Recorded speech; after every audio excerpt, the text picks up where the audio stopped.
श्री स्वामी समर्थ मैत्रिणींनो, तर 29 जानेवारी 2026 वार गुरुवार रोजी जया एकादशी येत आहे. तर जया एकादशीला काय करावे?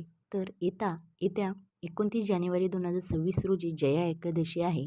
तसे तर प्रत्येक महिन्यात 2 एकादशी येत असतात व प्रत्येक एकादशीला वेगवेगळे नाव असते.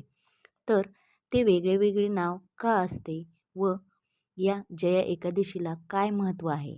त्याचबरोबर आर्थिक अडचणी असतील तर काय उपाय करावा? त्याचबरोबर एकादशीचा उपवास केल्याने काय लाभ होतो? या सर्व प्रश्नांची उत्तरे मी या व्हिडिओमध्ये सांगणार आहे. तर हा व्हिडिओ शेवटपर्यंत नक्की पहा, स्किप न करता. आपल्या चॅनलवर नवीन असाल तर वेळ न घालवता सबस्क्राईब करा, लाईक करा, शेअर करा. त्याचबरोबर नवीन व्हिडिओ ची अपडेटसाठी बेल आयकॉन बटन लगेच प्रेस करा. तर जया एकादशी ही माघ महिन्याच्या शुक्ल पक्षात येणारी एकादशी म्हणजेच जया एकादशी होय. या जया एकादशीला भीष्म एकादशी देखील म्हणतात. या एकादशीचे महत्त्व भगवान श्रीकृष्णाने राजा युधिष्ठिराला एकादशीचे महत्त्व सांगितले होते. एवढेच नाही तर राजा हरिश्चंद्रनेही हे व्रत पाळले होते. या एकादशीने मन व शरीर एकाग्र होते. जया एकादशी करणाऱ्याला शारीरिक व मानसिक वेदीतून मुक्तता मिळते व हा दिवस भगवान श्रीकृष्णांनी समर्पित केलेला एक पवित्र उपवास दिवस आहे. श्रीकृष्णाचे भक्त त्यांचे आशीर्वाद मिळवण्यासाठी हा दिवस पाळतात. ही एकादशी विशेष म्हणजे पापांचे निर्मूलन व मोक्ष प्रदान करण्यासाठी ओळखली जाते. त्याचबरोबर आयुष्यातील रोग, भय आणि दरिद्रता दूर करण्यासाठी जया एकादशीचे व्रत अत्यंत लाभदायक मानले जाते. जर तुम्हाला व्रत करण्यास नाही झाले तर तुम्ही या 3 गोष्टी करू शकता, ज्यामुळे माता लक्ष्मीची कृपा तुमच्यावर होईल. जया एकादशीचे व्रत केल्याने धनसंपत्तीत वाढ होते व दैनंदिन जीवनात देखील वाढ होते. आता 3 गोष्टी कोणत्या? तर पहिली गोष्ट, आता 3 प्रकारचे झाड आहेत. त्यामधील एक झाड हे जया एकादशीला तुम्ही लावू शकता.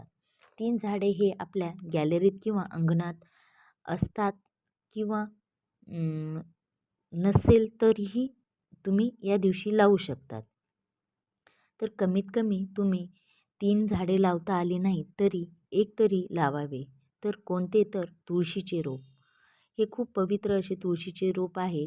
तर तुम्ही या दिवशी तुळशीचे रोप असेल तर ठीक आहे, पण नसेल तर तुम्ही या दिवशी लावू शकताय. त्याचबरोबर झेंडूचे रोप आणि आवळ्याचे रोप. जया एकादशीला जर तुम्ही तुळशीचे रोप लावले तर माता लक्ष्मीची कृपा आपल्यावर कायम राहते.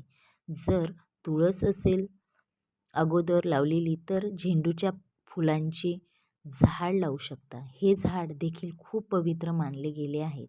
म्हणून तर प्रत्येक शुभ कार्यामध्ये प्रत्येक वेळी आपण झेंडूची फुले वापरत असतो.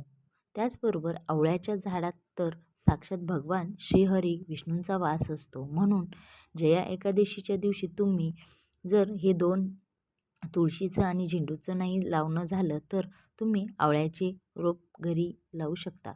त्याचबरोबर आता आपल्याला आर्थिक संकटातून मुक्तीसाठी आपल्याला काय उपाय करायचे आहेत? तर पिंपळाच्या पानाने भगवान श्रीहरी विष्णूंची पूजा करायची आहे. त्याचबरोबर पिंपळाच्या पानावर 12 बदाम ठेवा व ते भगवान श्रीहरी विष्णूंना अर्पण करा व नंतर ते 12 जे बदाम आहेत ते एका काळ्या कपड्यामध्ये बांधायचे आहेत व त्या आपल्याला कोणाला बाहेरच्यांना दिसणार नाही अशा ठिकाणी एक लपून ठेवायचे आहे. यामुळे धनसंपत्तीत वाढ होते. जर तुम्हाला हे काही करायचे नसेल तर तुम्ही डायरेक्ट जपमाळ हातात घ्यावे व ओम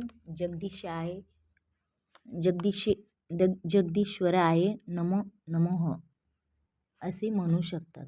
या मंत्राचा 108 वेळा जप करा. जर काहीच करायला जमले नाही तर जया एकादशीला एकादशीची पौराणिक कथा वाचा किंवा ऐका. या कथेची खूप महत्त्व आहे. ही कथा ऐकली तर आपल्याला या व्रताचे फळ मिळते. आता तिसरी महत्त्वाची गोष्ट कोणती आहे? तर शास्त्रानुसार जया एकादशीला गरीब व गरजू व्यक्तीला दान करा. विशेष म्हणजे पिवळे वस्त्र, पिवळे अन्न, डाळी वगैरे जे जीवनावश्यक अशा वस्तू आहेत त्या गरिबांना दान कराव्या. यामुळे देखील माता लक्ष्मी आपल्यावर कृपा होते. जे तुम्ही कराल ते मनोभावे व श्रद्धेने करा. नक्की माता लक्ष्मीची कृपा होणार. हे व्रत कसे करावे तर एकादशीच्या आदल्या दिवशी तुम्ही सात्विक अन्न घ्यावे.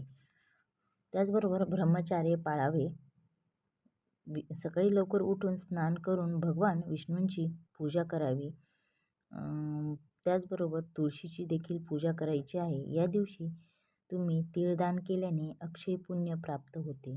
पूजेच्या वेळी जया एकादशीचे व्रत किंवा कथा आवश्यक वाचावी किंवा ऐकावी. दुसऱ्या दिवशी उपवास सोडवावा. तर त्याच्या अगोदर तुम्ही जे गरजू एखादे व्यक्ती असेल तर त्यांना तुम्ही अन्नदान करावे. अशा प्रकारे हे व्रत आपल्याकडून जे होईल तितक्या प्रामाणिकपणे हे व्रत करावे आणि यामुळे आपल्याला भगवान विष्णू आणि लक्ष्मी मातेची तुमच्यावर कृपा नक्की होईल.